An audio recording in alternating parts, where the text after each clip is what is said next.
तो hello guys, आज हम स्टार्ट कर रहे हैं एक न्यू मांगा सीरीज में एक नॉर्मल अनलकी इंसान दूसरे वर्ल्ड में पैदा होता है, वो भी अपनी अल्टीमेट स्किल के साथ। और ये मांगा बहुत इंटरेस्टिंग है, तो फिर बिना देर के शुरू करते हैं। और इस मांगा का नाम है एज आई एम स्ट्रॉन्गेस्ट। चलो फिर देखते हैं।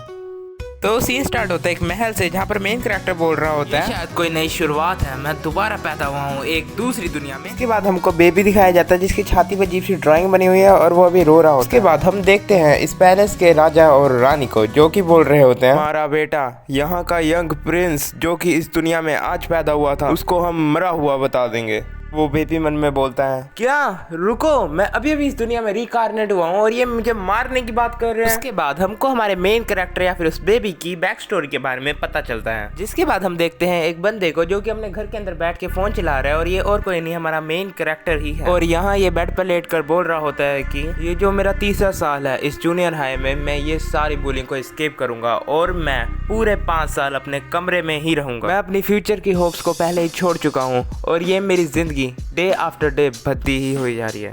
पर तभी अचानक से कोई सफेद रंग की रोशनी उसके ऊपर पड़ने लग जाती है और बूम, वहां प्रकट होती है गॉडेस स्मैश।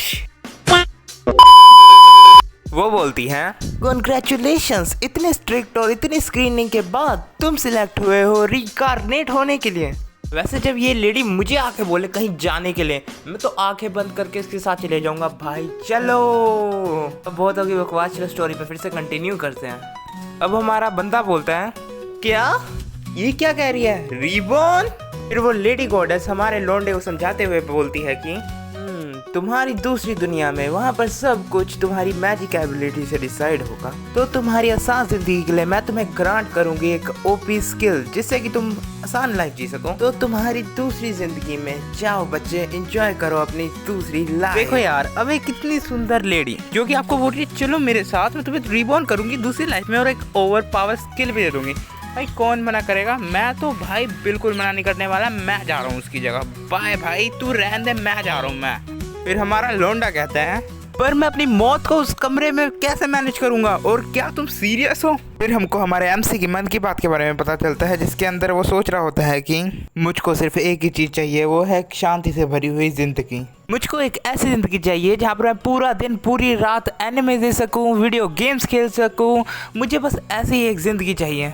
हाँ, ऐसी ही जिंदगी मेरे लिए बेस्ट होगी। सिर्फ इन्हीं कारणों से मैंने उसको हाँ बोल दिया। चलो अब मैं रिकार्नेट हो रहा हूँ और मेरी वो ओवर पावर स्किल जो कि मुझे उस मिस ने दी थी, उसका मैं अपनी दुख भरी और आलसी जिंदगी से बाहर निकलने में यूज करूंगा। Thank you to Miss God. के बाद हमारे मेन कैरेक्टर की आँख दूसरी दुनिया में खुलती है, जहाँ पर वो बेबी बन गया होता है और वहाँ पर वो बहुत खुश हो रहा होता है कि वो एक बेबी बन चुका है। स्पॉयलर्स, पर ये खुशी ज्यादा देर तक नहीं टिकने वाली। फिर हमको एक औरत दिखाई जाती है जो कि उस महल की दासी होगी और वो बोलती है कि योर्स मैजेस्टी, आपको एक हेल्दी बेबी बॉय हुआ है, कॉन्ग्रेचुलेशंस। पर उसका बाप या फिर राजा बोलता है कि ओह बहुत अच्छे। फिर वो अपनी पत्नी को बोलता है कि इसकी तरफ देखो, ये बिल्कुल हमारी तरह दिखता है, ये ही है हमारा प्यारा राजकुमार। तुम देख सकते हो इसकी लेफ्ट साइड की छाती पर रॉयल इंसिग्निया दिख रहा है, इसका मतलब इसमें कोई शक नहीं है कि ये हमारा ही बच्चा है। इसके बाद रानी या फिर बेबी की माँ बोलती है, हाँ सही कहा डियर, मैं कभी भी आपके खिलाफ नहीं हो सकती। फिर इसके बाद बेबी सोचता है कि ओह अच्छा, ये है मेरे माता पिता, एक हैंडसम बूढ़ा आदमी और एक प्रीटी लेडी, और इसके साथ ही मैं एक रॉयल फैमिली में पैदा हुआ हूँ। वाह यार, मजा आ गया, इस बार मैंने जैकपॉट मारा है। इसके बाद कैमरा शिफ्ट होता है राजा पे और वो बोल रहा होता है, चलो अब एक बार इसकी मैजिक एबिलिटी चेक कर लेते हैं। उसके सामने जो काले कपड़े पहने वाला आदमी बोलता है, हाँ हाँ मेरे महाराज। उसके बाद हमें दिखाया जाता है कि वही काले कपड़े वाला आदमी एक बॉल पे जादू टोना करता है, जिसकी वजह से एक चिट्टी सी रोशनी बाहर आती है। और हमें ये भी पता चलता है कि इस वर्ल्ड में बंदे की मैजिक एबिलिटी उसके बर्थ के तुरंत बाद ही पता की जाती है। बुढ़ा राजा बोलता है कि क्या है राजकुमार की सबसे हाईएस्ट माना लेवल, क्या वो 40 है? नहीं, वो 50 होगा। ये लड़का जिसके अंदर हमारा खून है, जिस ब्लड लाइन में फ्लैश प्रिंसेस पैदा हुई थी, जिसने डीमन किंग को डिफीट करा था, ये इसमें पैदा होगा। ब्लैक हुडी वाला कहता है कि इसके अंदर सुंदर सुपर पावर छुपे हैं जो कि फ्यूचर के अंदर जाग सकते हैं। ये काले कपड़े वाला आदमी उसका लेवल बताते हुए बोलता है कि इसका लेवल है। तो मेरे मैजेस्टी किंग कंफ्यूज होके बोलता है, क्या अभी तुमने क्या कहा? ये कैसे हो सकता है कि हमारे राजकुमार का माना लेवल सिर्फ 2 है? इतने से मैजिक में तो ये बस एक बैटर मैजिक ही यूज कर सकता है, इससे ज्यादा और कुछ नहीं। अब वहाँ का राजा उस काली हुडी वाले बंदे पे गुस्सा होते हुए बोलता है, क्या यहाँ पर तुमसे कोई मिस्टेक हुई है? ये देखो भाई भाई इसको तो भाई हालत टाइट हो गई है सब सुन के कि ये क्या बोल दिया राजा ने। और यहाँ पर ये सभी शॉक हो जाते हैं कि इतना कम लेवल कैसे है प्रिंस का।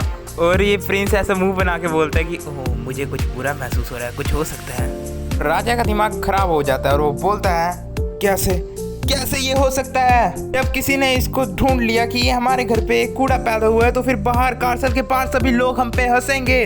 और मैं बता रहा हूँ इस रानी का भी सिर फिर चुका है और ये बोलती हैं सही सही कहा आपने, ये सबसे कम है हमारे रॉयल रिकॉर्ड में, ये डार्केस्ट टाइम है हिस्ट्री का। वो बूढ़ी मेड बोलती है अब हमको क्या करना चाहिए।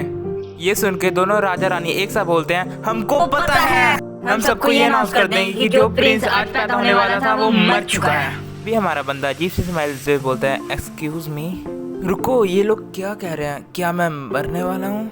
फिर काले कोट वाला बंदा बोलता है पर मेरे मैजेस्टी, पर इसकी कोई ज़रूरत नहीं है, हम उसको मार दें। राजा बोलता है चुप रहो।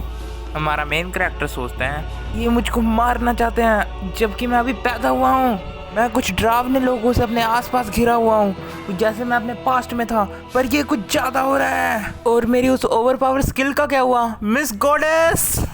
मैं वो शब्द वापस लेता हूँ जो मैंने स्टार्टिंग में कहा था कि मैं इस गॉडेस के साथ ऐसे चल पड़ूंगा। नहीं चलना चाहिए भाई, किसी अनजान औरत के साथ भाई फंसा देती है, तुम भी मानो ना जाइयो। अब बुढ़ाऊ पागल होते हुए कह रहा होता है ओए इस बच्चे को उठाओ और कहीं दूर जंगल में फेंक के आओ, हमने अपना डिसीजन ले लिया है। अब ये गॉडेस घबराते हुए कहती है ओह नो यार मैंने गलत कर दिया। फिर उसके साथ वाली एंजल बोलती है क्या गलत हुआ है। फिर वो लेडी हमको बताती है कि जो बच्चा मतलब हमारा मेन कैरेक्टर आज उसने रिबॉर्न करा है उसको अपनी शक्तियों के बारे में नहीं पता। ये सुन के एंजल की साथ वाली लेडी बोलती है इससे तुम्हारा मतलब क्या है। तो हमको इस लेडी से पता चलता है कि इस दुनिया में जो इंस्ट्रूमेंट है वो सिर्फ मान लेवल का 2 डिजिट ही बता सकता है, उससे आगे नहीं। और वो ये भी बताती है कि वो अपने मेन कैरेक्टर को एलिमेंट पावर देना भूल गई, जैसे कि कोई हवा या पानी या फिर आग की पावर वो देना भूल चुकी है। उसके साथ वाली एंजल उसे चिल्लाते हुए बोलती है तो तुमने उसका माना लेवल क्या रखा।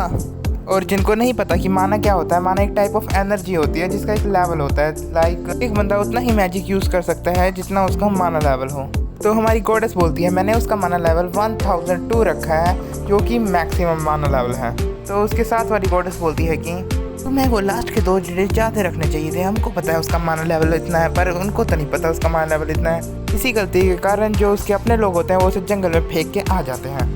जो 2 गार्ड इसको जंगल में छोड़ने आ रहे होते हैं उसमें से एक बोलता है यार मैं इसको सच में यहाँ पर नहीं छोड़ना चाहता, पर ये एक सुंदर और अलग ही बच्चा है जो कि यहाँ पर फंस गया। तभी इसके साथ वाला बंदा बोलता है कम ऑन यहाँ से जल्दी चल वरना यहाँ पर कोई बीस्ट आ जाएगा। और वो सैनिक नंबर 2 बोलता है हाँ तुमने सही कहा। फिर हमारा बंदा बोलता है हाँ क्या तुम सीरियस हो, मैं पहले ही बहुत बड़ी मुश्किल में फंसा हुआ हूँ तो अब मैं यहाँ क्या करूँ, मैं तो हिल भी नहीं सकता।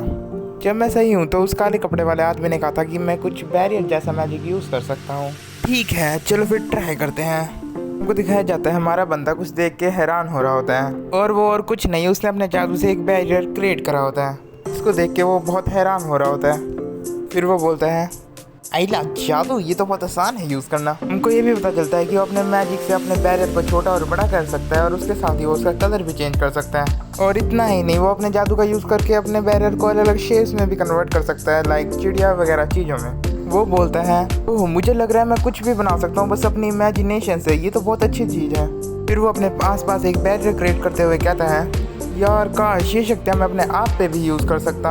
फिर ऑफ कोर्स अपना बंदा ये पावर अपने ऊपर यूज़ करता है और वो उड़ने लग जाता है। फिर अपना बंदा उड़ते हुए बोलता है ओह यस मैं हवा में तैर रहा हूँ। अब हमारा बंदा ये बोल ही रहा होता है चलो कोई एक प्लान बनाते हैं सब छोड़ के, मैं कोई भी बीस्ट को तोड़ दूंगा जब वो मुझको दिखे। तभी हमको दिखाए जाते हैं किसी के कान, ऑफ कोर्स ये कोई खतरनाक बीस्ट ही होगा। और हमको तभी दिखाया जाता है ये एक भेड़ी जैसा बीस्ट है जो कि ऑफ कोर्स इसको खाना चाहता है। और यहाँ पर ही हमारा चैप्टर एंड हो जाता है। अब सोचने की बात ये है कि एक इतना बैड लक वाला बंदा अपने आप को अगले चैप्टर में कैसे बचाएगा। और हाँ ये वीडियो आपको कहीं पर भी पसंद आई तो फिर इस चैनल को सब्सक्राइब कर देना और वीडियो को एक लाइक कर देना, जिससे मुझे मोटिवेशन मिलेगी। और नेक्स्ट पार्ट चाहिए तो जल्दी से जाओ कमेंट में और वहाँ पर नेक्स्ट पार्ट कमेंट कर दो। वरना क्या बताइए हमारी पहली और आखिरी मुलाकात हो।